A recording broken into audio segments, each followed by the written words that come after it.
Friends HPCLന്റെ പുതിയൊരു recruitment notification വന്നിട്ടുണ്ടായിരുന്നു. Permanent vacancy ആയിരുന്നു. അത്യാവശ്യം നല്ല സാലറി, ഒട്ടനവധി അലവൻസ് ഒക്കെ കിട്ടുന്ന പോസ്റ്റാണ്. അപ്പോൾ ഇതിലേക്ക് നമ്മൾ എങ്ങനെയാണ് അപ്ലൈ ചെയ്യേണ്ടതെന്നുള്ള ഓൺലൈൻ ഫോം ഫില്ലിങ്ങിൻ്റെ വീഡിയോ ആണ് ഇന്നത്തെ വീഡിയോ എന്ന് പറയുന്നത്.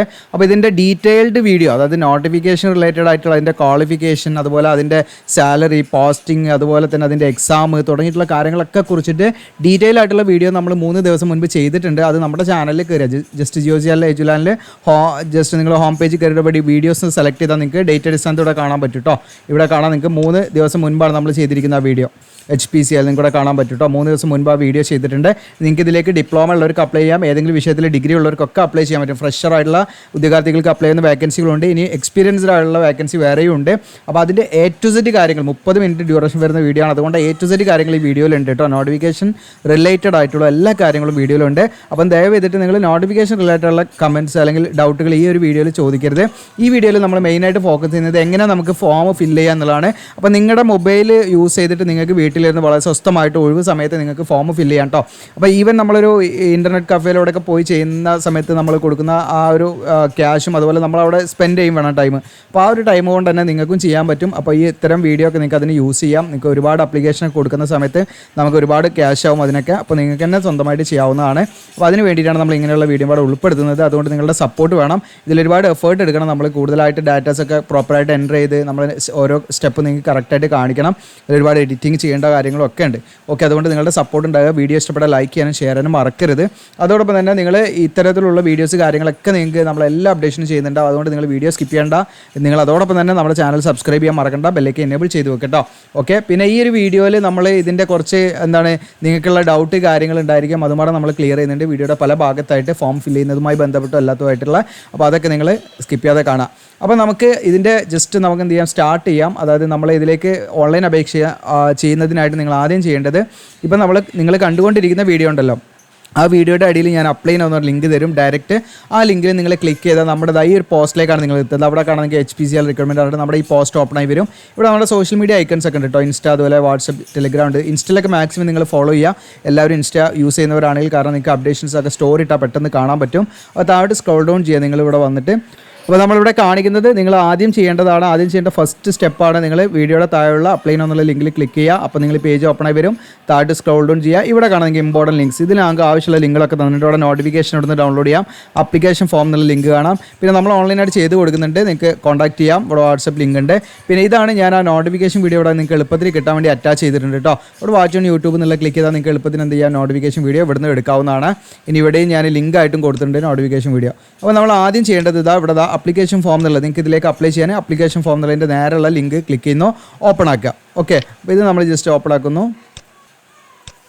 അങ്ങനെ നമ്മൾ ഓപ്പൺ ആക്കുമ്പോൾ ഈ ഒരു പേജിലേക്കാണ് നമ്മൾ വരിക. ഇവിടെ കാണാൻ പറ്റും നിങ്ങൾക്ക് ലോഗിൻ ചെയ്യാനുള്ള ആ ഒരു സെറ്റപ്പാണ്. അവിടെ കാണാൻ സൈനിങ് നട്ട് ഇമെയിൽ ഐ ഡിയും പാസ്വേഡും കൊടുത്ത് ലോഗിൻ ചെയ്യാം. ഇതിൻ്റെ താഴെയായിട്ട് നിങ്ങൾക്ക് ഇവിടെ കാണാൻ പറ്റും സൈനപ്പ് ഫോർ ന്യൂ രജിസ്ട്രേഷൻ എന്ന് കാണാൻ പറ്റും. നമ്മൾ അതാണ് ക്ലിക്ക് ചെയ്യേണ്ടത്. ഒരു ബ്ലൂ കളറിൽ അതിൽ ക്ലിക്ക് ചെയ്യാം. അപ്പോൾ ആദ്യമായിട്ടാണ് നമ്മൾ വരുന്നതെങ്കിൽ സൈനപ്പ് ഫോർ ന്യൂ രജിസ്ട്രേഷൻ എന്നുള്ളതാണ് നമ്മൾ ക്ലിക്ക് ചെയ്യേണ്ടത്. അപ്പോൾ ഇതിൽ നിങ്ങൾ ഫില്ല് ചെയ്യുന്നതിന് മുൻപ് ഇത്തരം മെറ്റാ ക്യാരക്ടറിസ്റ്റിക്സ്, അതായത് ഇത്തരം സ്പെഷ്യൽ ക്യാരക്ടറിസ്റ്റിക്സോ കാര്യങ്ങളൊന്നും നിങ്ങൾ ആഡ് ചെയ്യാൻ പാടില്ല കേട്ടോ. ഈ പറയുന്ന രീതിയിലുള്ള. അപ്പോൾ അത് ആഡ് ചെയ്യുമ്പോൾ എറർ കാണിക്കും ഈ ഫോം കേട്ടോ. അതുകൊണ്ട് നിങ്ങൾ പ്രത്യേകം ശ്രദ്ധിക്കുക. പിന്നെ ഫസ്റ്റ് നെയിം കൊടുക്കുക, ദെൻ കൺഫേം റീടൈപ്പ് ചെയ്യുക ഫസ്റ്റ് നെയിം. മിഡിൽ നെയിം ഉണ്ടെങ്കിൽ കൊടുക്കുക, അല്ലെങ്കിൽ കൊടുക്കണ്ട. Then confirm middle name, then last name ഉണ്ടെങ്കിൽ കൊടുക്കുക, അല്ലെങ്കിൽ കൊടുക്കണ്ട. അപ്പോൾ ഫൈനലി നിങ്ങൾക്ക് നിങ്ങളുടെ SSLC ബുക്കിൽ എങ്ങനെയാണോ പേര് വരുന്നത് അതേപോലെ ഇവിടെ വരുന്നുണ്ടോ എന്ന് ചെക്ക് ചെയ്യട്ടോ. അതിനനുസരിച്ച് നിങ്ങൾ പേര് മാറ്റിയിട്ട് കറക്റ്റായിട്ട് കൊടുക്കണം. ഓക്കെ, നമ്മുടെ SSLC ബുക്കിൽ എങ്ങനെയാണോ പേര് കാണിക്കുന്നത് അതേപോലെ ഇവിടെ ഇങ്ങനെ വരണം. ഫുൾ നെയിം ഇവിടെ കാണിക്കും ഫൈനലി. ഓക്കെ, പിന്നെ മൊബൈൽ നമ്പർ കൊടുക്കുക, ദെൻ കൺഫേം ചെയ്യുക. മൊബൈൽ നമ്പർ വീണ്ടും അവിടെ. പിന്നെ മെയിൽ ഇമെയിൽ ഐ ഡി കൊടുക്കുക, ദെൻ കൺഫേം ചെയ്യുക. അപ്പോൾ ഇമെയിൽ ഐ ഡി നിങ്ങൾ കൊടുത്തിട്ട് ശേഷം ക്ലിക്ക് ടു വെരിഫൈ ഇമെയിൽ എന്ന് കൊടുത്താൽ നിങ്ങളുടെ ഇവിടെ കൊടുക്കുന്ന മെയിലിലേക്ക് ഒരു OTP വരും. ആ OTP വന്നാൽ നമ്മൾ എന്ത് ചെയ്യുക, OTP അടിച്ചു കൊടുത്ത് നമ്മൾ എന്ത് ചെയ്യണം, ഈ ക്യാപ്ച അടിച്ച് ഇവിടെ രജിസ്റ്ററിലുള്ള എനേബിൾ ആയി വരും. അത് ക്ലിക്ക് ചെയ്യുക. ഞാനൊന്ന് ജസ്റ്റ് കാണിക്കാം. നമ്മുടെ മെയിൽ ഐ ഡി കൊടുത്തതിന് ശേഷം ക്ലിക്ക് ടു വെരിഫൈ എന്ന് കൊടുക്കുക. അപ്പോൾ നമ്മുടെ മെയിലിലേക്ക് OTP വന്നിട്ടുണ്ട്. ആ OTP നമ്മളിവിടെ അടിച്ചു കൊടുക്കണം. അങ്ങനെ OTP അടിച്ചതിന് ശേഷം ഇതാ ക്യാപ്ച കോഡ് ഉണ്ട് ഇവിടെ അടിച്ചു കൊടുക്കുക നമ്മൾ. അപ്പോൾ നമ്മൾ OTPയും ക്യാപ്ചയൊക്കെ അടിച്ചുകൂടെ രജിസ്റ്റർ എന്നുള്ള ബട്ടൺ ക്ലിക്ക് ചെയ്യുന്നു. ഓക്കെ കൊടുക്കുക. അങ്ങനെ ഓക്കെ കൊടുക്കുമ്പോൾ നിങ്ങൾക്ക് ഇതുപോലെ സക്സസ് എന്ന് പറഞ്ഞിട്ട് കാണും കേട്ടോ. കൺഗ്രാജുലേഷൻസ് എന്ന് പറഞ്ഞിട്ട് ഇവിടെ കാണാൻ പറ്റും. Your registration is done successfully എന്ന് പറഞ്ഞിട്ട് കാണാൻ പറ്റും. Please check your email. അപ്പോൾ നമ്മൾ കൊടുത്ത മെയിൽ ഐ ഡിയിലേക്ക് ലോഗിൻ ഡീറ്റെയിൽസ്, അതായത് രജിസ്ട്രേഷൻ ഇൻഫോർമേഷനും അതുപോലെ പാസ്വേഡ് ഒരു അയച്ചിട്ടുണ്ടാവും. രജിസ്ട്രേഷൻ ഇൻഫോർമേഷൻ പറഞ്ഞാൽ നമ്മുടെ മൊബൈൽ നമ്പറും മെയിൽ ഐ ഡി ഒക്കെ അതിൽ കാണിക്കും. പിന്നെ നമ്മുടെ പാസ്വേഡ് അതിൽ കാണിക്കും കേട്ടോ. അപ്പോൾ ആ പാസ്വേഡ് ഉപയോഗിച്ചിട്ടാണ് ഇനി നമ്മൾ ഇതിൽ ലോഗിൻ ചെയ്യേണ്ടത്. എന്നിട്ട് നമ്മൾ എന്ത് ചെയ്യുക, അവിടെ കണ്ടിന്യൂ എന്ന് കൊടുക്കാം കേട്ടോ. അങ്ങനെ കണ്ടിന്യൂ എന്ന് കൊടുക്കുന്ന സമയത്ത് നമ്മൾ ഈ ഒരു പേജിലേക്ക് തന്നെയാണ് വരിക. ആദ്യം വന്ന പേജിലേക്ക് തന്നെയാണ് ആദ്യം വരിക കേട്ടോ. ഓക്കെ, അപ്പോൾ ഇതിൽ നിങ്ങളുടെ നമ്മൾ കൊടുത്ത മെയിൽ ഐ ഡി ഉണ്ടല്ലോ, ആ മെയിൽ ഐ ഡി ഇവിടെ കൊടുക്കണം. അതിനുശേഷം നിങ്ങൾ പാസ്വേഡ് ഇവിടെ കൊടുക്കണം. അതിനുശേഷം പാസ്വേഡ് നമ്മുടെ മെയിലിലേക്ക് അവർ അയച്ചിട്ടുണ്ട്. നിങ്ങൾ മെയിൽ ഓപ്പൺ ആക്കണം കേട്ടോ. നിങ്ങളുടെ മെയിൽ ഓപ്പൺ ആക്കിയാൽ നിങ്ങൾക്ക് പാസ്വേഡ് ഉണ്ടായിരിക്കും. ഓക്കെ, അപ്പോൾ ഇവിടെ കാണാൻ നിങ്ങൾക്ക് റിക്രൂട്ട് എന്ന് പറഞ്ഞിട്ടാണ് കേട്ടോ അതിൻ്റെ നെയിം വരുന്നത്. അപ്പോൾ HPCL റിക്രൂട്ട്മെൻറ്റ് രജിസ്ട്രേഷൻ ഇവിടെ കാണാൻ പറ്റും. ഓക്കെ, അപ്പോൾ നമ്മുടെ മെയിലിലേക്ക് ഒരു പാസ്വേഡ് അയച്ചിട്ടുണ്ട്. ആ പാസ്വേഡാണ് നമ്മളിവിടെ എന്ത് ചെയ്യേണ്ടത്, ലോഗിൻ ചെയ്യാൻ ഉപയോഗിക്കേണ്ടത്. അപ്പോൾ നിങ്ങൾ രജിസ്റ്റർ ചെയ്ത സമയത്ത് കൊടുത്ത മെയിൽ ഐ ഡി കൊടുക്കുക, നിങ്ങളുടെ പാസ്വേഡ് കൊടുക്കുക. ഇനി കുറച്ച് കമൻറ്റ്സ് എന്താണെന്ന് വെച്ചാൽ, അതായത് ഇപ്പോൾ നമ്മൾ ഈ പറയുന്ന നോട്ടിഫിക്കേഷൻ വീഡിയോയുടെ അടിയിൽ വന്ന കമൻറ്റ് എനിക്ക് തോന്നുന്നത് ഈ നമ്മളിതിൽ രജിസ്റ്റർ ചെയ്യാൻ പറ്റുന്നില്ല എന്നുള്ളതാണ്. അത് ഓൾറെഡി നമ്മൾ കൊടുക്കുന്ന മെയിൽ ഐ ഡി ഓൾറെഡി ഇതിൽ രജിസ്റ്റേർഡ് ആണെന്നാണ് കാണിക്കുന്നത്. അപ്പോൾ അങ്ങനെയുള്ള ഉദ്യോഗാർത്ഥികൾ ചെയ്യേണ്ടത് എന്താണെന്ന് വെച്ചാൽ, ഏത് മെയിലാണോ നിങ്ങൾക്ക് ഇതിൽ രജിസ്റ്റേർഡ് ആയിട്ട് കിടക്കുന്നതെന്ന് വെച്ചാൽ നിങ്ങൾ നിങ്ങളുടെ മെയിലിൽ പോവുക. നിങ്ങൾ ജസ്റ്റ് നിങ്ങളുടെ മെയിലിൽ പോയിട്ട് ജസ്റ്റ് ഇവിടെ നമുക്കൊരു സെർച്ച് ബാർ ഉണ്ടോ, നിങ്ങൾക്ക് HPCL എന്ന് അടിച്ചു കൊടുക്കുക ഇവിടെ. ഓക്കെ, അപ്പോൾ HPCL റിലേറ്റഡ് ആയിട്ടുള്ള എല്ലാ മെയിലും കൂടെ ഇവിടെ കാണിക്കും. ഇപ്പോൾ ഞാൻ എൻ്റെ കഴിഞ്ഞ വർഷം 2024 ഞാൻ ഇതിലേക്ക് അപ്ലൈ ചെയ്ത് കാണിച്ചിട്ടുണ്ടായിരുന്നു. അപ്പോൾ അതിൻ്റെ ഭാഗമായിട്ട് ഞാൻ ആ മെയിൽ ഐ ഡി കൊടുത്തപ്പോൾ എനിക്ക് ഓൾറെഡി രജിസ്റ്റർഡ് എന്നാണ് കാണിക്കുന്നത്. അപ്പോൾ അതുകൊണ്ട് തന്നെ നമുക്ക് വീണ്ടും രജിസ്റ്റർ ചെയ്യേണ്ട ആവശ്യമില്ല. അപ്പോൾ ഓൾറെഡി നിങ്ങൾ രജിസ്റ്റർ ചെയ്തിട്ട് മുൻപത്തെ 2024 വന്നിരിക്കുന്ന വേക്കൻസിയിലേക്ക് അപ്ലൈ ചെയ്തവരാണെങ്കിൽ അവരുടെ സെയിം മെയിൽ ഐ ഡി വെച്ച് ഇവർക്ക് എന്ത് ചെയ്യാൻ പറ്റില്ല, പുതിയ രജിസ്ട്രേഷൻ നടത്താൻ പറ്റില്ല. അപ്പോൾ അതുകൊണ്ട് അങ്ങനെയുള്ള ഉദ്യോഗാർത്ഥികൾ ശ്രദ്ധിക്കുക. നിങ്ങളുടെ മെയിൽ ഓൾറെഡി ഈ രജിസ്റ്റർ ചെയ്യുന്ന സമയത്ത് ഓൾറെഡി എന്താണ് എക്സിസ്റ്റഡ് എന്ന് കാണിക്കുകയാണെങ്കിൽ, രജിസ്റ്റേർഡ് മെയിലാണെന്ന് കാണിക്കുകയാണെങ്കിൽ നിങ്ങൾ ചെയ്യേണ്ടത് നിങ്ങളുടെ മെയിൽ പോവുക, മെയിൽ ഓപ്പൺ ആക്കി, എന്നിട്ട് നിങ്ങൾക്ക് സെർച്ച് ചെയ്യാനുള്ളൊരു ബാർ ഉണ്ടാവും. ഈ സെർച്ച് ബാറിൽ നിങ്ങൾ ജസ്റ്റ് HPCL എന്ന് അടിച്ചു കൊടുത്താൽ നിങ്ങൾക്ക് HPCL റിലേറ്റഡ് ഉള്ള എല്ലാ പോസ്റ്റുകളും ഇവിടെ കാണും. അപ്പോൾ അതിൽ നിങ്ങൾ നോക്കിയാൽ മതി കേട്ടോ. ഇതിൽ നിങ്ങൾക്ക് മെസ്സേജ് കാണാൻ പറ്റും, റിക്രൂട്ട് എന്ന് പറഞ്ഞിട്ടാണ് വന്നിട്ടുണ്ടായിരിക്കുക. അതിൽ നിങ്ങളുടെ ഈ പറയുന്ന പാസ്വേഡ് ഉണ്ടായിരിക്കും. ഇൻ കേസ് നിങ്ങൾക്ക് അങ്ങനെ പാസ്വേഡ് കിട്ടുന്നില്ല, നിങ്ങളുടെ മെയിൽ നിങ്ങൾ ഡിലീറ്റ് ആയി പോയിട്ടുണ്ടെങ്കിലും പേടിക്കേണ്ട. ഇവിടെ നിങ്ങൾക്ക് കാണാൻ പറ്റും ഫോർഗോട്ട് എന്നുള്ള ഓപ്ഷൻ ഉണ്ട്. ഫോർഗോട്ട് പാസ്വേഡ് എന്നുള്ള ക്ലിക്ക് ചെയ്യുക. നിങ്ങളുടെ മെയിൽ ഏതാണെന്ന് വെച്ചാൽ മെയിൽ ഇതിലേക്ക് അടിച്ചു കൊടുക്കുക. എന്നിട്ട് ഗെറ്റ് പാസ്വേഡ് ഓവർ മെയിൽ, നമ്മുടെ ഇമെയിലിലേക്ക് പാസ്വേഡ് ഷെയർ ചെയ്യുക അവർ. അത് വെച്ചിട്ട് നിങ്ങൾക്ക് എന്ത് ചെയ്യാം, ലോഗിൻ ചെയ്യാം. അത് വെച്ച് ലോഗിൻ ചെയ്തിട്ട് പിന്നീട് അങ്ങോട്ട് എന്ത് ചെയ്താൽ മതി, നിങ്ങൾ ആപ്ലിക്കേഷൻ നമ്മൾ ചെയ്യുന്ന പോലെ ചെയ്താൽ മതി. അപ്പോൾ ഞാനിത് ജസ്റ്റ് എന്ത് ചെയ്യണം, ഇപ്പോൾ നമ്മൾ ചെയ്ത ഇതിൻ്റെ ബാക്കി തുടർച്ച തന്നെ ഞാനിതിലേക്ക് ഇപ്പോൾ മെയിൽ ഐ ഡി കൊടുത്തു, നമ്മുടെ അതുപോലെ പാസ്വേഡ് ഇതിൽ കൊടുത്തു. ഓക്കെ, ഈ പാസ്വേഡ് എന്ന് പറയുന്നത് നമ്മുടെ മെയിലിലേക്ക് വന്ന പാസ്വേഡാണ് കേട്ടോ. ഓക്കെ, ഞാനിപ്പോൾ ഇതിൽ അക്കൗണ്ട് ക്രിയേറ്റ് ചെയ്തു. അങ്ങനെ ക്രിയേറ്റ് ചെയ്യാൻ നിങ്ങളുടെ mail I D already registered എന്ന് കാണിക്കുന്നവരാണെങ്കിൽ നിങ്ങൾ ചെയ്യേണ്ട കാര്യമാണ് ഞാൻ പറഞ്ഞത്. അല്ലാത്തവർ മുൻപ് ഇതിലേക്ക് HPCL അപ്ലൈ ചെയ്യാത്തവരുടെ എന്ത് ചെയ്യില്ല, ഒരിക്കലും ഓൾറെഡി രജിസ്റ്റേർഡ് എന്ന് പറഞ്ഞിട്ട് കാണിക്കില്ല കേട്ടോ. അപ്പോൾ അത് പ്രത്യേകം ശ്രദ്ധിക്കുക. എന്നിട്ട് ഇവിടെ ഈ സെക്യൂരിറ്റി കോഡ് അടിച്ച് ഞാനിതിൽ സൈൻ ഇൻ ചെയ്ത് കാണിക്കാം കേട്ടോ. ഓക്കെ, ഞാനിവിടെ ക്യാപ്ച കൊടുത്തു, സൈനിങ് കൊടുക്കുന്നു. അങ്ങനെ നമ്മൾ സൈനിങ് കൊടുക്കുന്ന സമയത്ത് നിങ്ങൾക്ക് ഇവിടെ കാണാൻ പറ്റുക സബ്മിറ്റഡ് ആപ്ലിക്കേഷൻ എന്നാണ് ഇവിടെ കാണാൻ പറ്റും. ഇപ്പോൾ നിലവിൽ ഇവിടെ യാതൊരുവിധ ആപ്ലിക്കേഷനും ഞാൻ സബ്മിറ്റ് ചെയ്തില്ല, അതുകൊണ്ട് അവിടെ ബ്ലാങ്ക് ആയിരിക്കും. അപ്പോൾ നിങ്ങൾ ആപ്ലിക്കേഷൻ സബ്മിറ്റ് ചെയ്താൽ അത് അവിടെ ഇങ്ങനെ കാണിക്കും, ലിസ്റ്റ് ചെയ്ത് കാണിക്കും. അപ്പോൾ ആക്റ്റീവ് അഡ്വർടൈസ്മെൻ്റ് ആണ് ഇവിടെ കാണിക്കുന്നത്. അപ്പോൾ എല്ലാവിധ കാറ്റഗറിയിലുള്ള പോസ്റ്റ് ഉണ്ട്. അപ്പോൾ നിങ്ങൾക്ക് ഓരോന്നിലേക്ക് ഇത് അവിടെ അപ്ലൈ ചെയ്യാം. ഇവിടെ കാണാം ഞാനിപ്പോൾ ഇതിലേക്ക് നമുക്ക് ഡിഗ്രി യോഗ്യതയുള്ള ഏതെങ്കിലും വിഷയത്തിലുള്ള ഡിഗ്രി യോഗ്യതയുള്ള എക്സിക്യൂട്ടീവ് അസിസ്റ്റൻ്റ് ആണ് ഞാൻ എടുക്കുന്നത്. അവിടെ കാണാം നിങ്ങൾക്ക് എക്സിക്യൂട്ടീവ് അസിസ്റ്റൻറ്റ്. ഓക്കെ, അതിലാണ് ഞാൻ ക്ലിക്ക് ചെയ്യുന്നത്. ഞാനതിൽ ക്ലിക്ക് ചെയ്യുന്നു, ഓക്കെ കൊടുക്കുന്നു. അതിന് നമ്മൾ ഫസ്റ്റ് ഓക്കെ കൊടുക്കുന്ന സമയത്ത് പേഴ്സണൽ ഡീറ്റെയിൽസിലേക്കാണ് വരിക. പിന്നീട് നമുക്കത് കോൺടാക്ട് ഡീറ്റെയിൽസ്, പിന്നെ നമുക്ക് ക്വാളിഫിക്കേഷൻ ഡീറ്റെയിൽസ്, പിന്നെ ബാങ്കിങ് ഡീറ്റെയിൽസ് ഒക്കെ കൊടുക്കുന്നത് എന്താണെന്നുള്ള കാരണം പറഞ്ഞാൽ ഫോട്ടോ ആൻഡ് റെസ്യൂമേ ആണ്, പിന്നെ പ്രിവ്യൂ ആണ്. അങ്ങനെ 5-6 സ്റ്റെപ്പാണ് ഇതിൽ വരുന്നത് കേട്ടോ.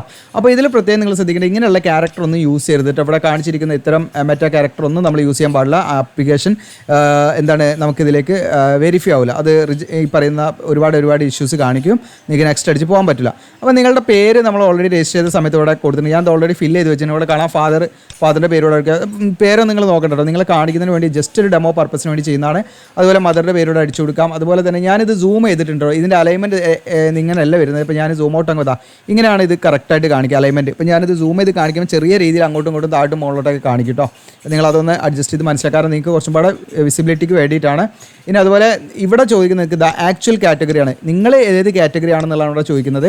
അതിൽ നിങ്ങൾ ഏതായിരിക്കും നിങ്ങൾക്ക് എന്ത് ചെയ്യാം, അതിൽ സെലക്ട് ചെയ്യാം. അപ്പോൾ ജനറൽ ആണോ, SC/ST ആണോ, OBC ആണോ ഏതായിരിച്ചാൽ എല്ലാം SC/ST OBC ഒക്കെ ആണെങ്കിൽ EWS ഒക്കെ ആണെങ്കിൽ എല്ലാം സെൻട്രൽ ഗവൺമെൻറ് പർപ്പസിന് വേണ്ടി തയ്യാറാക്കിയ കാറ്റഗറി സർട്ടിഫിക്കറ്റ് നിങ്ങളുടെ കയ്യിൽ വാലിഡ് ഉണ്ടായിരിക്കണം എന്നുള്ളതാണ് കേട്ടോ. അപ്പോൾ ഞാനിവിടെ ജനറൽ കൊടുക്കുക. ഇനിയിപ്പോൾ ഞാനിപ്പോൾ എന്താണ് ഫോർ എക്സാമ്പിൾ OBC ആണ് വിചാരിക്കുക, അത് സെലക്ട് ചെയ്യുന്നു. അതിനുശേഷം ഇവിടെ അടുത്ത് നിങ്ങൾക്ക് ഇവിടെ കാണാൻ പറ്റും. അപ്പോൾ ആക്ച്വൽ കാറ്റഗറി ഞാൻ OBC കൊടുത്തത്. ഇനി ഇവിടെ കാണാൻ നിങ്ങൾക്ക് അപ്ലൈയിങ് ആസ് കാറ്റഗറി എന്ന് പറഞ്ഞാൽ നിങ്ങൾ അപ്ലൈ ചെയ്യുന്നത് ഏത് കാറ്റഗറിയിലേക്കാണ് അത് നമുക്കിവിടെ ചോയ്സ് ഉണ്ട്. നിങ്ങൾക്ക് OBC സർട്ടിഫിക്കറ്റ് ഉണ്ടെങ്കിൽ, OBC NCL സർട്ടിഫിക്കറ്റ് ഉണ്ടെങ്കിൽ other backward class non criminal എന്നുള്ളത് സെലക്ട് ചെയ്യാം. ഇനി OBC NCL സർട്ടിഫിക്കറ്റ് ഇല്ലെങ്കിൽ അവരെന്ത് ചെയ്യുക, ജനറൽ എന്നുള്ളത് സെലക്ട് ചെയ്യണം. അല്ലെങ്കിൽ നമ്മുടെ കാൻഡിഡേറ്റ്സ് റിജക്റ്റ് ആയി പോകും. OBC സർട്ടിഫിക്കറ്റ് ഉണ്ടെങ്കിൽ മാത്രമേ നിങ്ങൾക്ക് എന്ത് ചെയ്യാൻ പറ്റുള്ളൂ, ഈ OBC നോൺ ക്രിമിനൽ എന്നുള്ളത് സർട്ടിഫിക്കറ്റ് ഉണ്ടെങ്കിൽ മാത്രം അത് സെലക്ട് ചെയ്താൽ മതി. അല്ലെങ്കിൽ നിങ്ങൾക്ക് റിസർവേഷനോ റിലാക്സേഷൻ ഒന്നും ലഭിക്കില്ല കേട്ടോ. അപ്പോൾ നിങ്ങൾ അങ്ങനെയുള്ളവരാണെങ്കിൽ നിങ്ങൾക്ക് സർട്ടിഫിക്കറ്റ് ഇല്ല, നിങ്ങൾക്ക് അപ്ലൈ ചെയ്യാൻ താല്പര്യമില്ല, സർട്ടിഫിക്കറ്റ് ആയിട്ട് എന്താണ് നിങ്ങൾക്ക് സർട്ടിഫിക്കറ്റിൻ്റെ പുറകെ നടക്കാൻ സമയത്തില്ലെങ്കിൽ ജനറലായിട്ട് നിങ്ങൾക്ക് അപ്ലൈ ചെയ്യാം. ജനറൽ എന്നുള്ള സെലക്ട് ചെയ്താൽ മതി. അതുപോലെ നിങ്ങളുടെ പോസ്റ്റ് വാക്കൻസി ഒക്കെ നിങ്ങളുടെ നോട്ടിഫിക്കേഷനിൽ നോക്കണം കേട്ടോ. ഡീറ്റെയിൽഡ് നോട്ടിഫിക്കേഷൻ്റെ കാര്യങ്ങളും അതിൻ്റെ എല്ലാ ഡീറ്റെയിൽ കാര്യങ്ങളും നമ്മൾ ഓൾറെഡി പറഞ്ഞുകൊണ്ടാണ് അത് റിപ്പീറ്റ് ചെയ്യാത്തത്. ഓക്കെ, ഞാനിതിൽ കാണിക്കുന്നത് ജനറലായിട്ടാണ്. ഞാൻ എളുപ്പത്തിന് വേണ്ടി ജനറൽ കാറ്റഗറി തന്നെയാണ് ഞാൻ സെലക്ട് ചെയ്യുന്നത്. ഓക്കെ, അങ്ങനെ ഏത് ഇതിനനുസരിച്ച് നിങ്ങളത് ചോയ്സാണ്. ഓക്കെ, അതിനുശേഷം നമ്മളോട് ചോദിക്കുന്നത് ഇവിടെ കാണാം നിങ്ങൾക്ക് ഇനിയിപ്പോൾ നിങ്ങൾ OBC SC കാറ്റഗറി കൊടുക്കുകയാണെങ്കിൽ ഇവിടെ നിങ്ങൾ സബ് കാസ്റ്റ് കമ്മ്യൂണിറ്റി കൊടുക്കണം കേട്ടോ. അപ്പോൾ നിങ്ങളുടെ സർട്ടിഫിക്കറ്റ് ഏതാണ് കമ്മ്യൂണിറ്റി എന്നുള്ള അതനുസരിച്ച് നിങ്ങൾ കൊടുക്കുക. ഇവിടെ മെയിൽ ഓർ ഫീമെയിൽ ഏതാണെന്ന് നിങ്ങളത് സെലക്ട് ചെയ്യാം. പിന്നെ അടുത്ത് നിങ്ങളോട് ചോദിക്കുന്നത് PWD കാൻഡിഡേറ്റ്സ് ആണോ എന്നുള്ളതാണ്. ആണെങ്കിൽ യെസ് കൊടുക്കുക. അതായത് അതിൽ ഏതാണ് ഈ ഹാൻഡിക്യാപ്ഡ് ഏതാണെന്നുള്ളത്, അല്ലെങ്കിൽ വിഷ്വലി ഹാൻഡിക്യാപ്ഡ് ആണോ ഏതാണെന്ന് നിങ്ങൾ അതിനനുസരിച്ച് സെലക്ട് ചെയ്യാം. അത് സെലക്ട് ചെയ്താൽ ഇപ്പോൾ ഫോർ എക്സാമ്പിൾ ഞാൻ ഇപ്പോൾ ഏതെങ്കിലും വിഷ്വലി ഹാൻഡിക്യാപ്ഡ് എന്നുള്ള സെലക്ട് ചെയ്ത് അങ്ങനെയാണെങ്കിൽ ആ പെർസെൻറ്റേജ് ഓഫ് ഡിസബിലിറ്റിയോടെ കൊടുക്കണം കേട്ടോ. ഈ കോളത്തിലൂടെ പെർസെൻറ്റേജ് ഓഫ് ഡിസബിലിറ്റി കൊടുക്കണം. ഓക്കെ, ഞാനിവിടെ എന്താണ് ജസ്റ്റ് സെലക്ട് ചെയ്യുന്നില്ല, അപ്പോൾ അത് ഡിസേബിൾ ആയി കിടക്കും, നമ്മളവിടെ കൊടുക്കേണ്ട ആവശ്യമില്ല. ഓക്കെ, ഇനി എക്സ് സർവീസ്മാൻ ആണെങ്കിൽ ഇവിടെ യെസ് കൊടുക്കുക, അല്ലെങ്കിൽ നമ്മൾ നോ കൊടുക്കുക. അതുപോലെ ഈ പീരീഡ് ഓഫ് ടൈം ഇവിടെ ഡേറ്റ് കാണാമെങ്കിൽ പീരീഡ് ഓഫ് ടൈമിൽ നമ്മൾ ജമ്മു കാശ്മീരിൽ താമസിച്ചവരാണെങ്കിൽ യെസ് കൊടുക്കുക, നമ്മളിവിടെ നോ ആണ് കൊടുക്കേണ്ടത്. അതുപോലെ ഡേറ്റ് ഓഫ് ബർത്ത് നിങ്ങൾ ചോദിക്കുന്ന അവിടെ കലണ്ടർ യൂസ് ചെയ്ത് നിങ്ങളുടെ ഡേറ്റ് ഓഫ് ബർത്ത് നിങ്ങൾ സെലക്ട് ചെയ്യാം കേട്ടോ ഇതിൽ. Okay, date of birth select ചെയ്യാം. റിലീജിയൻ ഏതായിരിക്കും നിങ്ങൾ സെലക്ട് ചെയ്യാം. അതിനുശേഷം നിങ്ങളുടെ പാൻ കാർഡ് നമ്പർ ഇവിടെ ചോദിക്കുന്നുണ്ട്. പാൻ കാർഡ് നിർബന്ധമാണ് കേട്ടോ. അപ്പോൾ പാൻ കാർഡ് ഇല്ലാതെ നിങ്ങൾ എന്താണ് ടെൻഷൻ അടിക്കേണ്ട, നിങ്ങൾക്ക് വളരെ ഈസി ആയിട്ട് പാൻ കാർഡ് എടുക്കാൻ പറ്റും കേട്ടോ. അതായത് നിങ്ങൾക്ക് ആധാർ കാർഡൊക്കെ ഉണ്ടെങ്കിൽ ഈ പാൻ കാർഡ് പെട്ടെന്ന് തന്നെ കിട്ടും കേട്ടോ. ഓക്കെ, 24 മണിക്കൂർ അങ്ങനെ എന്താണ് പെട്ടെന്ന് തന്നെ നിങ്ങൾക്ക് ഡൗൺലോഡ് ചെയ്യാൻ തോന്നുന്നു. ഓക്കെ, അപ്പോൾ അത് നിങ്ങൾക്ക് ജസ്റ്റ് അക്ഷയ പോയിട്ട് നിങ്ങൾ ചോദിച്ചാൽ അത് നിങ്ങൾക്ക് തന്നെ ചെയ്യാം. ഇതിൻ്റെ വെബ്സൈറ്റിൽ കയറിയിട്ട് നിങ്ങൾക്ക് തന്നെ എന്ത് ചെയ്യാം, അപ്ലൈ ചെയ്യാനൊക്കെ പറ്റും കേട്ടോ. ഓക്കെ, അപ്പോൾ അത് നിങ്ങൾക്ക് ഡൗൺലോഡ് ചെയ്താൽ അതിൽ പാൻ കാർഡ് നമ്പർ ഉണ്ടാവും, അത് നിങ്ങൾക്ക് അവിടെ കൊടുത്താൽ മതി. ഇനി ഫിസിക്കൽ കോപ്പി നിങ്ങൾക്ക് ആവശ്യമുണ്ടെങ്കിൽ അതിനനുസരിച്ച് നിങ്ങൾ എന്ത് ചെയ്യണം, അതിൽ വേറെ നിങ്ങൾ പേയ്മെൻ്റ് ഒക്കെ ചെയ്ത് നിങ്ങൾ അത് സെലക്ട് ചെയ്താൽ മതി. അപ്പോൾ നിങ്ങൾ അപ്ലൈ ചെയ്യുന്ന സമയത്ത് നിങ്ങൾക്ക് അതൊക്കെ ആ ചോയ്സ് ഉണ്ടാവും, അതൊക്കെ സെലക്ട് ചെയ്ത് ചെയ്യാവുന്നതാണ്. ഓക്കെ, അപ്പോൾ അത് പെട്ടെന്ന് തന്നെ കിട്ടും. ഇനി ഫിസിക്കൽ കോപ്പി ആണെങ്കിലും 1 വീക്കിൻ്റെ ഉള്ളിലൊക്കെ കിട്ടും കേട്ടോ. അതുകൊണ്ട് അത് പെട്ടെന്ന് തന്നെ നിങ്ങൾ എടുക്കുക, ഇല്ലാത്തവരാണെങ്കിൽ കേട്ടോ. അതെടുത്തിട്ട് ഇതിലേക്ക് ചെയ്യാം. അതിനുശേഷം നിങ്ങൾ റിലീജിയൻ ഉണ്ട്, അത് ഞാൻ പറഞ്ഞു. ഇനി ആധാർ നമ്പർ ഉണ്ടേ കൊടുത്താൽ അത് മാൻഡറ്ററി അല്ല. അതുപോലെ നിങ്ങൾ ടൈപ്പ് ഒരു ID പ്രൂഫായിട്ട് ഇവിടെ കൊടുക്കണം. വോട്ടർ ID യോ ഡ്രൈവിംഗ് ലൈസൻസോ ഗവൺമെൻറ് ID ഏതെങ്കിലും വേണം. ഞാനിവിടെ വോട്ടർ ID കൊടുത്തിരിക്കുന്ന ID നമ്പർ ഇവിടെ അടിച്ചു കൊടുക്കുക. നിങ്ങൾ ആ വോട്ടർ IDയിലുള്ള നമ്പർ ഉണ്ടാവും. പിന്നെ സിറ്റിസൺഷിപ്പ് ഇന്ത്യ എന്നുള്ളത് നിങ്ങൾ സെലക്ട് ചെയ്യാം. അതുപോലെ തന്നെ മാരീഡ് ആണോ അൺമാരീഡ് ആണോ എന്നുള്ളത് സെലക്ട് ചെയ്യാം. ഓക്കെ, പിന്നെ അടുത്ത നിങ്ങൾ കറൻ്റ്ലി വർക്ക് ചെയ്യുന്നുണ്ടെങ്കിൽ, അതായത് HPCL വർക്ക് ചെയ്യുന്നവരാണെങ്കിൽ യെസ് കൊടുക്കുക, അല്ലാത്തവർ നോ കൊടുക്കുക. യെസ് കൊടുത്താൽ അതിൻ്റെ ഡീറ്റെയിൽസും കാര്യങ്ങളൊക്കെ കൊടുക്കണം, നമ്പറൊക്കെ കൊടുക്കണം, അവരുടെ എംപ്ലോയി നമ്പറൊക്കെ നമ്മളിവിടെ നോ കൊടുക്കുക. ഇനി അതുപോലെ നിങ്ങൾക്ക് കാണാം have you worked with HPCL as A GAT എന്ന് പറയുന്നത് ഗ്രാജുവേറ്റ് അപ്രൻറ്റീസ്ഷിപ്പ് ട്രെയിനി ആയിട്ട് നിങ്ങൾ HPCL വർക്ക് ചെയ്തിട്ടുണ്ട്. അതിന് നിങ്ങൾക്ക് ചെറിയ റിലാക്സേഷൻ കാര്യങ്ങളൊക്കെ കിട്ടുന്നുണ്ട്. അതുകൊണ്ട് നിങ്ങൾക്ക് ഉണ്ടെങ്കിൽ അത് കൊടുക്കാം, യെസ് ഇവിടെ കൊടുക്കുക കേട്ടോ. ഇല്ലെങ്കിൽ നമ്മൾ എന്ത് ചെയ്യുക, ഇവിടെ നോ കൊടുക്കുക. ഓക്കെ, യെസ് കൊടുത്താൽ നിങ്ങൾ എന്ത് ചെയ്യണമെന്ന് വെച്ചാൽ ആ ഒരു എന്താണ് GATയുടെ നമ്പർ കൊടുക്കണം. അതുപോലെ തന്നെ GAT എന്ന് പറഞ്ഞാൽ ഗ്രാജുവേറ്റ് അപ്രൻറ്റീസ്ഷിപ്പ് ട്രെയിനിൻ്റെ നമ്പർ കൊടുക്കണം, അപ്രൻറ്റീസ്ഷിപ്പ് തുടങ്ങിയ ഡേറ്റ് കൊടുക്കണം, ദെൻ എൻഡ് ചെയ്ത ഡേറ്റും ഇവിടെ കൊടുക്കണം കേട്ടോ. ഇപ്പോൾ നമ്മളിവിടെ നോ ആണ് കൊടുക്കുന്നത്, ഉള്ളവർ യെസ് കൊടുക്കണം. പിന്നെ നിങ്ങളുടെ അപ്ലിക്കേഷൻ എമൗണ്ട് ഇവിടെ കാണിക്കും, 1150 രൂപയാണ് നമ്മൾ കൊടുക്കേണ്ടത്. വാലിഡേറ്റ് യുവർ ഡീറ്റെയിൽസ് എന്നുള്ള ക്ലിക്ക് ചെയ്യാം. വാലിഡേറ്റ് യുവർ ഡീറ്റെയിൽസ് ക്ലിക്ക് ചെയ്യുമ്പോൾ ഇവിടെ കാണാം നിങ്ങൾക്ക് സക്സസ്ഫുള്ളി വെരിഫൈഡ് എന്ന് കാണാം. അപ്പോൾ ഇൻ കേസ് എന്തെങ്കിലും എറർ ഉണ്ട് അത് ഇവിടെ എഴുതി കാണിക്കും. ആ എറർ എന്താ നിങ്ങൾ നല്ല രീതിയിൽ വായിച്ച് നോക്കി ആ ഒരു കോളം പോയി തിരുത്തേണ്ടതാണ് കേട്ടോ. ഓക്കെ എന്ന് കൊടുക്കാം. അങ്ങനെ ഓക്കെ എന്ന് കൊടുത്താൽ നിങ്ങൾക്ക് ഇതൊരു ഫ്ലോട്ടിംഗ് ബട്ടൺ ആയിട്ടാണ് അടുത്ത പേജിലേക്ക് പോകാൻ വന്നിരിക്കുന്നത്. ഇവിടെ സേവ് ആൻഡ് നെക്സ്റ്റ് എന്നുള്ളതാണ്. അപ്പോൾ നമ്മൾ സൂം ഔട്ട് ആക്കിയാൽ ഇതെങ്ങനെ കിടക്കുന്നത് നോക്കാം. അപ്പോൾ നിങ്ങൾക്ക് മൊബൈലിലൊക്കെ ആണെങ്കിൽ ചിലപ്പോൾ ഈ സേവ് ആൻഡ് നെക്സ്റ്റ് ചിലപ്പോൾ വേറെ എവിടെയെങ്കിലും ആയിരിക്കും. അപ്പോൾ ഇത് നിങ്ങൾ കാണില്ല, ഇങ്ങനെ മങ്ങി കിടക്കുന്ന മാതിരി തോന്നും. അപ്പോൾ നിങ്ങൾക്ക് നെക്സ്റ്റ് പോകണമെങ്കിൽ നിങ്ങൾ എല്ലാ ഭാഗവും നോക്കുക കേട്ടോ. ഓക്കെ, അത് പ്രത്യേകം ശ്രദ്ധിക്കേണ്ടതാണ്. ഇപ്പോൾ ഞാൻ ജസ്റ്റ് ഒന്ന് സൂം ആക്കട്ടെ, സൂം ആക്കിയാലേ നിങ്ങൾ കാണുള്ളൂ. ഇവിടെ സേവ് ആൻഡ് നെക്സ്റ്റ് എന്നുള്ള ബട്ടൺ ക്ലിക്ക് ചെയ്യുന്നു. അടുത്ത സ്റ്റേജായ കോൺടാക്ട് ഡീറ്റെയിൽസിലേക്കാണ് പോയിരിക്കുന്നത്. കോൺടാക്ട് ഡീറ്റെയിൽസ് നിങ്ങളുടെ കമ്മ്യൂണിക്കേഷൻ അഡ്രസ്സ്, അതായത് നിങ്ങളുടെ പ്രസൻറ്റ് അഡ്രസ്സാണ് ഇവിടെ കൊടുക്കേണ്ടത്. മെയിലിംഗ് അഡ്രസ്സ് എന്നുള്ളത് പ്രസൻറ്റ് അഡ്രസ്സാണ്. നിങ്ങളുടെ അഡ്രസ്സ് ബേസിക് അഡ്രസ്സ് കാര്യങ്ങളൊക്കെ കൊടുക്കുക. നിങ്ങൾ പിൻകോഡ് അടിക്കുമ്പോൾ നിങ്ങളുടെ ആ പ്രദേശം അവിടെ വരും. പിന്നെ നിങ്ങൾ കറണ്ട് സിറ്റി കൊടുക്കുക, കറണ്ട് സ്റ്റേറ്റ് കൊടുക്കുക. ഇനി പെർമനൻറ്റ് അഡ്രസ്സ് ചോദിക്കുന്നുണ്ട്. അപ്പോൾ നിങ്ങൾക്ക് പെർമനൻറ്റ് അഡ്രസ്സ് എന്ന് പറയുന്നത് ഇപ്പോൾ നിങ്ങളുടെ ഈ കമ്മ്യൂണിക്കേഷൻ അഡ്രസ്സ് തന്നെയാണ് നിങ്ങളുടെ പെർമനൻറ്റ് അഡ്രസ്സ് എങ്കിൽ സെയിം ആസ് എന്നുള്ള ഓപ്ഷൻ ഉണ്ട്. അതിൽ ടിക്ക് ചെയ്താൽ മുകളിൽ കൊടുത്ത അഡ്രസ്സ് കൂടെ കോപ്പി ചെയ്യണം, വീണ്ടും റീടൈപ്പ് ചെയ്യേണ്ട ആവശ്യമില്ല. ഇനി കോൺടാക്ട് ഡീറ്റെയിൽസ് നിങ്ങളുടെ മൊബൈൽ നമ്പറും മെയിൽ ID ഒക്കെ അവിടെ ചോദിക്കും, അത് നിങ്ങളവിടെ കൊടുക്കുക എന്നുള്ളതാണ്. അതോടൊപ്പം തന്നെ ഇനി നിങ്ങൾക്ക് എക്സാമിനേഷൻ്റെ ആ ഒരു സെൻറ്ററാണ്. അപ്പോൾ സെൻറ്റർ എന്ന് പറയുന്നത് നമുക്ക് ആക്ച്വലി ഇവിടെ കൊടുത്തിട്ടില്ല അവർ. ഓക്കെ, കാരണം എന്താണെന്ന് വെച്ചാൽ കൂടുതൽ അപേക്ഷയൊക്കെ വരുന്നതിനനുസരിച്ചിട്ടും അങ്ങനെയൊക്കെ ആയിരിക്കും നമുക്ക് സെൻറ്റർ അവർ തരുന്നത്. അപ്പോൾ നമുക്ക് ചോയ്സ് ഒന്നുമില്ല ഇവിടെ, സെൻറ്റർ സെലക്ട് ചെയ്യാനുള്ള ചോയ്സ് ഇല്ല. അത് നമ്മൾ NA എന്നുള്ള നോട്ട് അപ്ലിക്കബിൾ എന്നുള്ളതാണ് കൊടുക്കേണ്ടത് കേട്ടോ. എന്നിട്ട് നമ്മൾ വാലിഡേറ്റ് യുവർ ഡീറ്റെയിൽസ് എന്നുള്ള വീണ്ടും ക്ലിക്ക് ചെയ്യുന്നു. ഓക്കെ കൊടുക്കുന്നു, വെരിഫൈ ചെയ്തു. ഓക്കെ, വീണ്ടും സേവ് ആൻഡ് നെക്സ്റ്റ് എന്നുള്ള ഫ്ലോട്ടിംഗ് ബട്ടൺ കാണാം, അതിൽ ക്ലിക്ക് ചെയ്യാം. നെക്സ്റ്റ് പേജ് നമ്മുടെ ക്വാളിഫിക്കേഷൻ ഡീറ്റെയിൽസിലേക്കാണ് പോയിരിക്കുന്നത്. ക്വാളിഫിക്കേഷൻ ഡീറ്റെയിൽസ് നിങ്ങൾ പ്രത്യേകം ശ്രദ്ധിക്കേണ്ടത് ആദ്യം തന്നെ ഇപ്പോൾ ഞാൻ ഈ പറയുന്ന പോസ്റ്റ് സെലക്ട് ചെയ്തിരിക്കുന്നത് വെച്ചാൽ എക്സിക്യൂട്ടീവ് അസിസ്റ്റന്റ് എന്ന് പറഞ്ഞ പോസ്റ്റ് ആണല്ലോ. ഓക്കെ, അപ്പോൾ ഈ ഒരു പോസ്റ്റിലേക്ക് ആയതുകൊണ്ട് തന്നെ ഇതിൻ്റെ ക്വാളിഫിക്കേഷൻ ഡിഗ്രിയാണ്. ഇതിൻ്റെ എസെൻഷ്യൽ ക്വാളിഫിക്കേഷൻ എന്ന് പറഞ്ഞാൽ ഡിഗ്രിയാണ്. അപ്പം ഗ്രാജുവേഷൻ ഉണ്ടായിരിക്കുക എന്നുള്ളതാണ് ഏതെങ്കിലും വിഷയത്തിൽ. അപ്പോൾ ആദ്യം ഞാൻ കൊടുക്കേണ്ട എൻ്റെ ക്വാളിഫിക്കേഷൻ ഗ്രാജുവേഷനാണ് സെലക്ട് ചെയ്യേണ്ടത്. അപ്പോൾ അവിടെ സെലക്ട് ചെയ്യാൻ ഡ്രോപ്പ് ഡൗൺ മെനുവാണ്, അതിൽ ഗ്രാജുവേഷൻ എന്ന് കാണിക്കും. ഇനി നിങ്ങൾ മറ്റേതെങ്കിലും പോസ്റ്റ് ആണെങ്കിൽ ഡിപ്ലോമ ഒക്കെ വെച്ചിട്ടുള്ള പോസ്റ്റ് ആണെങ്കിൽ നിങ്ങൾക്ക് ഇവിടെ ഡിപ്ലോമ എന്നാണ് കാണിക്കുക. അപ്പോൾ നിങ്ങൾ അതിനനുസരിച്ച് സെലക്ട് ചെയ്യാം കേട്ടോ. ഇവിടെ ഞാൻ ഗ്രാജുവേഷൻ എന്നുള്ള സെലക്ട് ചെയ്യുന്നത്. ഗ്രാജുവേഷൻ സെലക്ട് ചെയ്തു. ഡ്യൂറേഷൻ നമ്മുടെ ഗ്രാജുവേഷൻ്റെ ഇയറാണ് ചോദിക്കുന്നത്. ടോട്ടൽ 3 വർഷമാണ് ഗ്രാജുവേഷൻ ഞാൻ പഠിച്ചിരിക്കുന്നത് വിചാരിക്കുക. പിന്നെ പെർസെൻറ്റേജ് മാർക്ക് കൊടുക്കുമ്പോൾ നിങ്ങൾ ആ ഡെസിമൽ രീതിയിലാണ് നിങ്ങൾ കൊടുക്കുന്നത്. ഇവിടെ നിങ്ങൾക്ക് പോയിൻറ്റിന് ശേഷമുള്ള നമ്പറും കൂടെ കൊടുക്കണം. അത് നിങ്ങൾക്ക് കറക്റ്റ് 88% ആണെങ്കിൽ നിങ്ങൾ എന്ത് ചെയ്യുക 00 എന്ന് കൊടുത്താൽ മതി. ഇനി 88 പോയിൻറ്റ് നിങ്ങൾക്ക് എന്താണ് 55 ആണെങ്കിൽ നിങ്ങൾ 55 എന്ന് കൊടുക്കണം കേട്ടോ. വെറും 88 എന്ന് മാത്രം അടിച്ച് പോകാൻ പാടില്ല. ഓക്കെ, ഈ ഒരു രീതിയിലായിരിക്കണം നമ്മൾ കൊടുക്കേണ്ടത്. പിന്നെ month and year of joining, അത് നമ്മൾ ഈ പറയുന്ന ഗ്രാജുവേഷൻ സ്റ്റാർട്ട് ചെയ്ത മന്തും ഇയറും കൊടുക്കണം. നമ്മൾ പാസ് ഔട്ടായ ഇയറും മന്തും കൊടുക്കണം. അതിനുശേഷം നിങ്ങൾക്ക് യൂണിവേഴ്സിറ്റി ഇത് സെലക്ട് ചെയ്യാനാണ്. ഇതിൽ നമുക്ക് IITs-ഉം NITs ഒക്കെയാണ് കൂടുതലുള്ളത് കേട്ടോ. അപ്പോൾ ഇതിൽ നിങ്ങൾ എന്ത് ചെയ്താൽ മതി വെച്ചാൽ ഏറ്റവും തുടക്കത്തിൽ തന്നെ സെലക്ടിൻ്റെ നേരെ താഴെ അതേഴ്സ് എന്നുള്ളത് അത് സെലക്ട് ചെയ്യുക. ഇവിടെ നിങ്ങൾ എന്ത് ചെയ്യുക, നിങ്ങൾ പഠിച്ച യൂണിവേഴ്സിറ്റിൻ്റെ അല്ലെങ്കിൽ സ്ഥാപനത്തിൻ്റെ പേര് അവിടെ ജസ്റ്റ് അടിച്ചു കൊടുക്കുക. അത്രയേ ഉള്ളൂ കേട്ടോ. അതിനുശേഷം നിങ്ങൾ ഇവിടെ ഹയർ സെക്കൻഡറി ഡീറ്റെയിൽസ് കൊടുക്കണം. ഓക്കെ, ഹയർ സെക്കൻഡറി ഡീറ്റെയിൽസ് ആണ്, +2ൻ്റെ ഡീറ്റെയിൽസ് ആണ്. ഹയർ സെക്കൻഡറിയിൽ സെലക്ട് ചെയ്യുക. 2 വർഷമാണല്ലോ ഡ്യൂറേഷൻ. പെർസെൻറ്റേജ് കൊടുക്കുക, നേരത്തെ പറഞ്ഞ പോലെ എല്ലാ കാര്യങ്ങളും കൊടുക്കുക. ഇവിടെ നിങ്ങൾക്ക് അതേഴ്സ് എന്നുള്ള സെലക്ട് ചെയ്യാം. എന്നിട്ട് സ്കൂളിൻ്റെ പേരോടെ അടിച്ചു കൊടുക്കാം.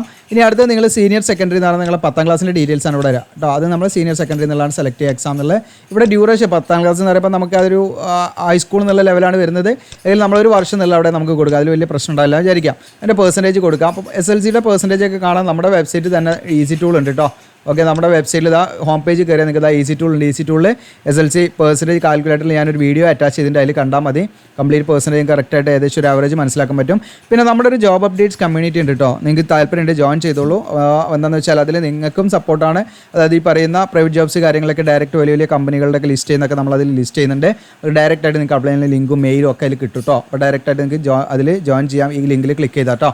ഓക്കെ, അപ്പോൾ നമ്മൾ പറഞ്ഞ കാര്യം യെസ് പെർസെൻറ്റേജ്. പിന്നെ അതിൻ്റെ കോഴ്സ് സ്റ്റാർട്ട് ചെയ്ത ഡേറ്റ് നമുക്ക് ആ ഒരു അക്കാദമിക് ഇയർ സ്റ്റാർട്ട് ചെയ്തതും എൻഡ് ചെയ്തതും എഴുതാം. പിന്നെ എൻഡ് ചെയ്തത് നിങ്ങളുടെ സർട്ടിഫിക്കറ്റ് ഉണ്ടാവും കേട്ടോ. പാസ് ഔട്ടായ റിസൾട്ട് വന്ന ഡേറ്റ് ഉണ്ടാവും, അതുകൂടെ കൊടുക്കുക കേട്ടോ, മന്തും ഇയറും. അതിനുശേഷം അതേഴ്സ് നിങ്ങൾ സെലക്ട് ചെയ്യുക. എന്നിട്ട് സ്കൂളിൻ്റെ പേര് അവിടെ അടിച്ചു കൊടുക്കുക കേട്ടോ. ഇത്രയാണ് നമ്മൾ ക്വാളിഫിക്കേഷൻ ഡീറ്റെയിൽസ്. ഇനി നിങ്ങൾ എന്തെങ്കിലും സർട്ടിഫിക്കറ്റ് മറ്റെന്തെങ്കിലും കോഴ്സുകൾ നിങ്ങൾ എക്സ്ട്രാ ഡിപ്ലോമ എന്തെങ്കിലും ചെയ്തിട്ടുണ്ടെങ്കിൽ അതിൻ്റെ ഡീറ്റെയിൽസ് ഒക്കെ ഇതുപോലെ ഇവിടെ കൊടുക്കാവുന്നതാണ്. അതോടൊപ്പം തന്നെ വേറെ എന്തെങ്കിലും പ്രൊഫഷണൽ സർട്ടിഫിക്കേഷൻ കോഴ്സ് എന്തെങ്കിലും ചെയ്തിട്ടുണ്ടെങ്കിൽ അതിൻ്റെ ഡീറ്റെയിൽസും കൂടെ എക്സ്ട്രാ കൊടുക്കാവുന്നതാണ് കേട്ടോ. ഓക്കെ, ഇവിടെ ഞാൻ വാലിഡേറ്റ് യുവർ ഡീറ്റെയിൽസ് കൊടുക്കുന്നു. അപ്പോൾ നമ്മുടെ ഡീറ്റെയിൽസ് വെരിഫൈ ചെയ്തിട്ടുണ്ട്. ഓക്കെ കൊടുക്കുന്നു.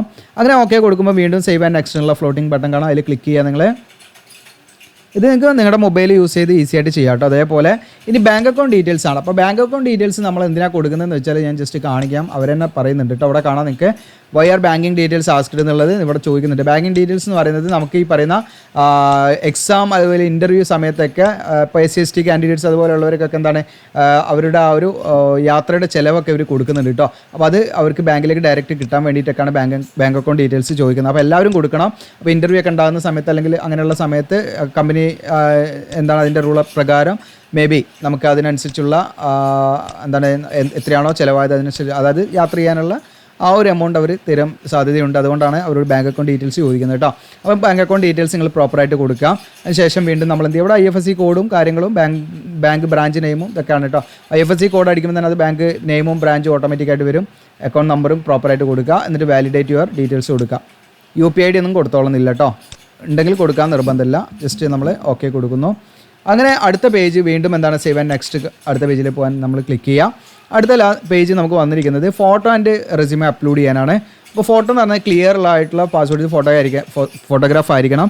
ഫോട്ടോയിൽ 80% നമ്മുടെ ഈ പറയുന്ന ഫേസിൻ്റെ ഏരിയ കവർ ചെയ്യുന്ന രീതിയിലുള്ള ഫേസ് നല്ല വ്യക്തമാകുന്ന രീതിയിലുള്ള ഫോട്ടോ ആയിരിക്കണം എന്നുള്ളതാണ് കേട്ടോ. അതുപോലെ സിഗ്നേച്ചർ ഇതിലേക്ക് അപ്ലോഡ് ചെയ്യണം. അങ്ങനെയുള്ള കാര്യങ്ങളൊക്കെയാണ്. അപ്പോൾ ഇവിടെ നിങ്ങൾ പ്രത്യേകം ശ്രദ്ധിക്കേണ്ടതായിട്ടുണ്ട്. അതായത് നമ്മളിവിടെ റെസ്യൂമേ അതുപോലെ തന്നെ ഡോക്യുമെൻറ്റ്സ് എന്ന് പറയുന്നത് നമ്മുടെ സർട്ടിഫിക്കറ്റുകളാണ്. അതെല്ലാം നിങ്ങൾ സിംഗിൾ PDF ആക്കണം കേട്ടോ. മാക്സിമം 1 MB വരെ പറ്റുള്ളൂ. PDF ഫോമാറ്റിലാക്കി സിംഗിൾ PDF ആക്കി മെർജ് ചെയ്യണം. അപ്പോൾ നിങ്ങൾ ചെയ്യേണ്ടത് ഫസ്റ്റ് നിങ്ങളുടെ റെസ്യൂമേ അപ്ഡേറ്റഡ് റെസ്യൂമേ നിങ്ങൾ വെക്കുക ഫസ്റ്റ് പേജ്. രണ്ടാമത്തെ പേജ് നിങ്ങൾ ഈ പറയുന്ന ഡിഗ്രിയുടെ സർട്ടിഫിക്കറ്റ് വെക്കുക, അതിൻ്റെ മാർക്ക് ഷീറ്റ് കാര്യങ്ങൾ വെക്കുക. ദെൻ മൂന്നാമതായിട്ട് നിങ്ങൾ എന്ത് ചെയ്യുക, +2ൻ്റെ ഡീറ്റെയിൽസ് വെക്കുക. ദെൻ നാലാമതായിട്ട് നമ്മുടെ SLC സർട്ടിഫിക്കറ്റ് വെക്കുക. അങ്ങനെ ഒരു ഓർഡറിൽ വെക്കുക. ഇനി നേരെ തിരിച്ച് ഓർഡർ ആക്കിയാലും കുഴപ്പമൊന്നുമില്ല. ഫസ്റ്റ് എന്തായാലും നിങ്ങളുടെ റെസ്യൂമെ നിങ്ങൾ വെക്കുക. എന്നിട്ട് ആ രീതിയിൽ നമ്മൾ എന്ത് ചെയ്യണം, സിംഗിൾ PDF ആക്കണം. ഓക്കെ, ഇതെല്ലാം കൂടെ എല്ലാ സർട്ടിഫിക്കറ്റും എല്ലാം നമ്മുടെ റെസ്യൂമെ ഉൾപ്പെടെ ഒരു സിംഗിൾ PDF ആക്കിയിട്ട് വേണം നിങ്ങൾ എന്ത് ചെയ്യേണ്ടത്, ഇതിലേക്ക് അപ്ലോഡ് ചെയ്യാൻ. അപ്പം സിംഗിൾ PDF ആക്കാൻ നിങ്ങൾക്ക് വളരെ ഈസി ആയിട്ടുള്ള ഒരു ടൂളാണ് ഐ ലവ് PDF എന്നുള്ള. ജസ്റ്റ് ഗൂഗിൾ ചെയ്താൽ മതി, അതിൽ മെർജ് PDF എന്ന് കാണാം നിങ്ങൾക്ക്. അത് ക്ലിക്ക് ചെയ്താൽ നിങ്ങൾക്ക് എന്താണ് ഈ മൾട്ടിപ്പിൾ ആയിട്ടുള്ള ഒന്നിലധികം PDF അതിലേക്ക് ആഡ് ചെയ്തിട്ട് നിങ്ങൾക്ക് അത് സിംഗിൾ PDF ആക്കി നിങ്ങൾക്ക് എന്ത് ചെയ്യാം, അതിനെ ഡോക്യുമെൻറ്റ്സ് ആയിട്ട് മാറ്റാൻ പറ്റും. അപ്പോൾ നിങ്ങൾക്ക് അങ്ങനെ ചെയ്യാവുന്നതാണ് കേട്ടോ. ഇനി അതെല്ലാം നിങ്ങൾക്ക് പ്ലേ സ്റ്റോറിലൊക്കെ ഒരുപാട് ആപ്പുകൾ കാര്യങ്ങൾ അങ്ങനെ യൂസ് ചെയ്യാം, നിങ്ങളുടെ ചോയ്സാണ്. ഓക്കെ, നിങ്ങൾക്ക് ഇവിടെ ബ്രൗസ് എന്നുള്ള ക്ലിക്ക് ചെയ്യുക. ഞാനിപ്പോൾ ഇതിലേക്ക് റെസ്യൂമെ എൻ്റെ സർട്ടിഫിക്കറ്റ് കാര്യങ്ങളൊക്കെ ഇതിലേക്ക് അപ്ലോഡ് ചെയ്യാമെന്ന് ചോദിക്കുക. നമ്മൾ ബ്രൗസ് എന്നുള്ള ക്ലിക്ക് ചെയ്യുന്നു, അത് ഓപ്പൺ ആയിട്ട് വരും. ജസ്റ്റ് ഞാനതിലേക്കൊരു ഫയൽ ഇതിലേക്ക് വെറുതെ അപ്ലോഡ് ചെയ്ത് കാണിക്കുകയാണ്. അടുത്ത ഞാനിവിടെ അപ്ലോഡ് ചെയ്ത ഫോട്ടോഗ്രാഫാണ്. അപ്പോൾ ഇത് 200 KB കൂടാൻ പാടില്ല, പാസ്വേഡ്സ് ഫോട്ടോഗ്രാഫ് ആയിരിക്കണം. അപ്പോൾ അത് ഞാനിവിടെ ജസ്റ്റ് കാണിക്കുന്നു, ഇതിലേക്ക് അപ്ലോഡ് ചെയ്യുന്നു. അടുത്ത സിഗ്നേച്ചറാണ്. ഇതൊക്കെ ക്ലിയർ വേണം കേട്ടോ, ഞാൻ നിങ്ങളെ കാണിക്കുക എന്നുള്ള പർപ്പസ് മാത്രമാണ്. ഓക്കെ, നിങ്ങൾ ക്ലിയർ ഉള്ള ഫോട്ടോ സിഗ്നേച്ചറൊക്കെ ആയിരിക്കണം എന്നുള്ളതാണ്. എന്നിട്ട് വാലിഡേറ്റ് യുവർ ഡീറ്റെയിൽസ് എന്നുള്ളത് കൊടുക്കുക നമ്മൾ. അപ്പോൾ കാണാം നിങ്ങൾക്ക് ഡോക്യുമെൻറ്റ്സ് ഒക്കെ എന്ത് ചെയ്തിട്ടുണ്ട്, സക്സസ്ഫുള്ളി വാലിഡേറ്റ് ആയിട്ടുണ്ട്. അപ്പോൾ അങ്ങനെ വാലിഡേറ്റ് ആയെന്ന് വിചാരിച്ച് നമ്മൾ കൊടുത്ത അപ്ലോഡ് ചെയ്തെല്ലാം ക്ലിയർ ആയിരിക്കണമെന്നില്ല കേട്ടോ. അപ്പോൾ ക്ലിയർ ഉണ്ടോക്കെ നിങ്ങൾ തന്നെ മാനുവലായിട്ട് എന്ത് ചെയ്യണം, നിങ്ങൾ അത് കറക്റ്റ് ആക്കണം. അതിൻ്റെ ഡയമെൻഷൻസ് കാര്യങ്ങളൊക്കെ ഒരു പാസ്പോർട്ട് സൈസ് ഫോട്ടോഗ്രാഫിൻ്റെ ആ ഒരു സൈസിൽ തന്നെ പ്രത്യേകം ശ്രദ്ധിക്കേണ്ടതായുള്ള കാര്യങ്ങളാണ് കേട്ടോ. Okay, then save and next എന്ന് കൊടുക്കുക. അങ്ങനെ സേവ് ആൻഡ് നെക്സ്റ്റ് എന്ന് കൊടുക്കുമ്പോൾ നിങ്ങളുടെ പ്രിവ്യൂവിലേക്കാണ് നമ്മൾ വന്നിരിക്കുന്നത്. ഇവിടെയാണ് നിങ്ങളുടെ ഫൈനൽ സ്റ്റേജ്. ഇത് വളരെ ഇമ്പോർട്ടൻ്റ് ആണ്. നിങ്ങൾ കൊടുത്ത എല്ലാ ഡീറ്റെയിൽസും നിങ്ങളിവിടെ ചെക്ക് ചെയ്യണം. ഓക്കെ, എന്തെങ്കിലും മിസ്റ്റേക്ക് ഉണ്ടെങ്കിൽ നിങ്ങൾ എന്ത് ചെയ്യണം, നിങ്ങൾ ഇവിടെ സ്റ്റോപ്പ് ചെയ്യുക. എന്നിട്ട് നിങ്ങൾക്ക് ഇവിടെ ബാക്കിലേക്ക് പോയിട്ട് അത് എഡിറ്റ് ചെയ്യാൻ പറ്റും. ഇവിടെ ബാക്ക് ബട്ടൺ ഉണ്ട്, ബാക്ക് ബട്ടൺ പോയിട്ട് എഡിറ്റ് ചെയ്തിട്ട് വീണ്ടും നിങ്ങൾക്ക് എന്ത് ചെയ്യാം, അത് വെരിഫൈ ചെയ്ത് മുന്നോട്ട് വരാൻ പറ്റും. ഓക്കെ, അപ്പോൾ നമ്മുടെ അപ്ലോഡ് ഡോക്യുമെൻറ്റ്സ് ഒക്കെ ഇവിടെ കാണിക്കും. PDF ആയിട്ട് നമ്മൾ അപ്ലോഡ് ചെയ്ത് അവിടെ കാണിക്കും, ഫോട്ടോ ഇവിടെ കാണിക്കും. ഇതൊക്കെ കറക്റ്റ് ആ ഒരു അലൈൻമെൻറ്റിൽ വരുന്നുണ്ടോ എന്നൊക്കെ ചെക്ക് ചെയ്യാം കേട്ടോ. ഓക്കെ, ഇല്ലെങ്കിൽ നിങ്ങളത് മാറ്റി ചെയ്യേണ്ടതാണ്. ക്ലിയർ ഒന്നും ഇല്ലെങ്കിൽ പ്രത്യേകം ശ്രദ്ധിക്കുക. അപ്പോൾ നമ്മുടെ ക്വാളിഫിക്കേഷൻ ഡീറ്റെയിൽസ് എല്ലാം ഇവിടെ കാണിക്കും കേട്ടോ. ടേബിളായിട്ട് എല്ലാം നിങ്ങൾ നല്ല രീതിയിൽ എന്തെങ്കിലും ചെക്ക് ചെയ്യണം. ഇൻ കേസ് നിങ്ങൾക്ക് എന്തെങ്കിലും തെറ്റുകൾ അഥവാ വന്നു പോയാൽ പിന്നെ അത് എഡിറ്റ് ചെയ്യാൻ പറ്റില്ല. പിന്നെ നമുക്ക് വരുന്ന ഒരു ഓപ്ഷൻ എന്ന് പറഞ്ഞാൽ വേറെ മെയിൽ ID യൂസ് ചെയ്തിട്ട് നമ്മൾ വേറെ അക്കൗണ്ട് ക്രിയേറ്റ് ചെയ്തിട്ട് പിന്നെ രണ്ടാമത് അപ്ലൈ ചെയ്യുക എന്നുള്ളതാണ്. ഓക്കെ, ആ ഒരു ഓപ്ഷനേ ഉള്ളൂ. അതും അവരുടെ ഫ്രീക്വൻ്റ്ലി ആസ്ക്ഡ് ക്വസ്റ്റ്യനിൽ അവർ തന്നെ പറഞ്ഞിട്ടുള്ളതാണ്. ജസ്റ്റ് ഞാൻ കാണിക്കാം. While filling online application I have made and error എന്ന് പറഞ്ഞിട്ട് എങ്ങനെയാണ് നമുക്കത് റെക്ടിഫൈ ചെയ്യാമെന്ന് അവർ പറയുന്നുണ്ട്. ഒരിക്കലും എന്ത് ചെയ്യാൻ പറ്റില്ല, ഈ ആപ്ലിക്കേഷൻ പ്രോസസ്സ് എന്ന് പറഞ്ഞാൽ കംപ്ലീറ്റ്ലി ഓൺലൈൻ ആണ്. മാനുവലായിട്ട് നമുക്ക് ഇടപെട്ട് എഡിറ്റ് ചെയ്യാനുള്ള ഓപ്ഷൻ ഒന്നുമില്ല. അതുകൊണ്ട് തന്നെ നിങ്ങൾക്ക് എന്ത് ചെയ്യാം, അപ്ലൈ ചെയ്യാം ഡിഫറെൻറ്റ് മെയിൽ ID യൂസ് ചെയ്തിട്ടെന്ന് അവർ പറയുന്നുണ്ട് കേട്ടോ. ഇത് ഈ പറയുന്ന HPCLൻ്റെ വെബ്സൈറ്റ് നമ്മൾ എടുത്ത ഫ്രീക്വൻ്റ്ലി ആസ്ക്ഡ് ക്വസ്റ്റ്യനിൽ വന്നതാണ് കേട്ടോ. അപ്പോൾ അതുകൊണ്ട് നിങ്ങൾക്ക് അഥവാ എന്തെങ്കിലും തെറ്റുകൾ വന്ന് പോകാതെ മാക്സിമം ശ്രദ്ധിക്കുക. വന്ന് പോയാൽ നിങ്ങൾക്ക് ആ ഒരു എമൗണ്ട് ഒന്നും തിരിച്ച് കിട്ടില്ല കേട്ടോ. ഫീ അടച്ച എമൗണ്ട് പോവും. പിന്നെ നിങ്ങൾ വേറെ മെയിൽ ID ഉപയോഗിച്ചിട്ട് നിങ്ങൾക്ക് വേറെ എന്ത് ചെയ്യാം, അപ്ലൈ ചെയ്യാമെന്നുള്ള കണ്ടീഷനേ ഉള്ളൂ കേട്ടോ. ഓക്കെ, അപ്പോൾ അത് പ്രത്യേകം ശ്രദ്ധിക്കുക. അപ്പോൾ ഈ പ്രിവ്യൂ നിങ്ങൾ നല്ല രീതിയിൽ നോക്കിയിട്ട് ഇവിടെ ഡിക്ലറേഷൻ ഇതൊക്കെ നിങ്ങൾ ടിക്ക് ചെയ്യുക കേട്ടോ. അതൊക്കെ വായിച്ചിട്ട് ഫൈനൽ സബ്മിറ്റ് എന്നുള്ള ബട്ടൺ ക്ലിക്ക് ചെയ്യാം. അപ്പോൾ നമ്മൾ ഫൈനൽ സബ്മിറ്റ് എന്നുള്ള ക്ലിക്ക് ചെയ്ത് കഴിഞ്ഞാൽ നമ്മുടെ അപേക്ഷ നമുക്ക് പേയ്മെൻറ്റിലേക്ക് പോകും കേട്ടോ. അപ്പോൾ ഞാനത് ചെയ്ത് കാണിക്കുന്നില്ല, ഒരു ഡെമോ പർപ്പസ് ആയതുകൊണ്ട് അവരുടെ ഡാറ്റാബേസിൽ നമ്മുടെ എന്താണ് സബ്മിറ്റഡ് ആയിട്ട് ഇത്, കാരണം അത് യൂസ് അല്ലല്ലോ, നമ്മൾ നിങ്ങളെ കാണിക്കുന്നതിൻ്റെ ഭാഗമായിട്ട് മാത്രം ചെയ്തതാണ്. അപ്പോൾ ഞാനത് ഫൈനൽ സബ്മിറ്റ് ചെയ്ത് കാണിക്കുന്നില്ല. അപ്പോൾ ഇത്രയാണ് നമ്മൾ കാണിക്കുന്നത്. നിങ്ങൾ ഫൈനൽ സബ്മിറ്റ് ചെയ്ത് പിന്നെ പേയ്മെൻറ്റും ചെയ്ത്, പേയ്മെൻറ്റ് നിങ്ങൾക്ക് എങ്ങനെ വേണമെങ്കിലും ചെയ്യാം. നിങ്ങളെ കാർഡ് ഉപയോഗിച്ചിട്ടോ UPI ഒക്കെ ഉപയോഗിച്ചിട്ട് ചെയ്യാനുള്ള ഫെസിലിറ്റി ഉണ്ടാവും. അതിനനുസരിച്ച് നിങ്ങൾ ചെയ്യുക. നിങ്ങൾ എന്ത് ചെയ്യുക, സബ്മിറ്റ് ചെയ്യുക കേട്ടോ. ഓക്കെ, എന്നിട്ട് നിങ്ങളത് പ്രിൻ്റ് ഔട്ട് എടുത്ത് നിങ്ങൾ സൂക്ഷിച്ച് വെക്കുക. ഇത്രയുമാണ്. അപ്പോൾ ഇത് യൂസ്ഫുൾ ആണെങ്കിൽ നിങ്ങൾ എന്ത് ചെയ്യുക, നിങ്ങളുടെ കൂട്ടുകാരിലേക്ക് ഷെയർ ചെയ്യാം. അപ്പോൾ ഇത്തരത്തിലുള്ള വീഡിയോസ് കാര്യങ്ങളൊക്കെ കിട്ടാൻ നിങ്ങൾ നമ്മുടെ ചാനൽ സബ്സ്ക്രൈബ് ചെയ്യാൻ മറക്കണ്ട. വീഡിയോ ഇഷ്ടപ്പെട്ടാൽ ലൈക്ക് ചെയ്യാനും മറക്കണ്ട. താങ്ക്